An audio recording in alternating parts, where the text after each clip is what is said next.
The ban on gay marriage in North Carolina is threatened tonight. Today, the Fourth Circuit Court of Appeals ruled that Virginia's ban on gay marriage is unconstitutional. North Carolina is part of that 4th district, and there are 4 federal lawsuits pending here. That's right. News 13's Frank Crocker is streaming live from a downtown Asheville church that is involved, one of those involved in those legal actions. Frank. It's the First Congregational United Church of Christ, part of the push to overturn Amendment 1. That's a same-sex marriage ban that was passed by voters in 2012. Now, today's ruling, it's great news here. Members of First Congregational UCC, many same-sex couples, came here tonight for a briefing. What does the Virginia ruling mean for them? This is a really significant decision. What we're seeing is one more federal court finding that laws like Amendment 1 are unconstitutional and are discriminatory, and that there's simply no legal argument to defend these laws. State Attorney General Roy Cooper called a news conference in Raleigh late this afternoon, and his summary was the same. Today we know our law almost surely will be overturned as well.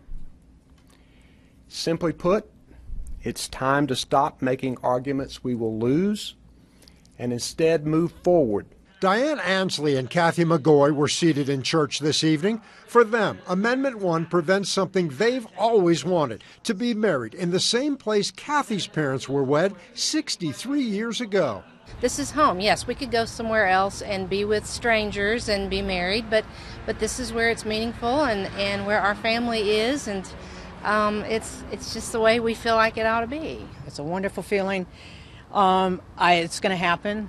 And I'm going to be able to marry my partner of 15 years legally. There is also reaction tonight from the North Carolina Values Coalition. Quoting here, "It is outrageous that federal judges put themselves in the place of God by seeking to redefine the very institution he created.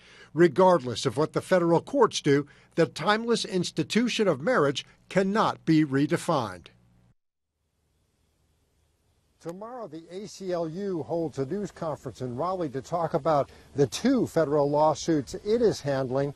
Now, whoever has a stake in this, whatever it is, to try to protect Amendment 1, to try to overturn it, everyone wondering what is going to happen next. Reporting live in Asheville, Frank Crocker, News 13.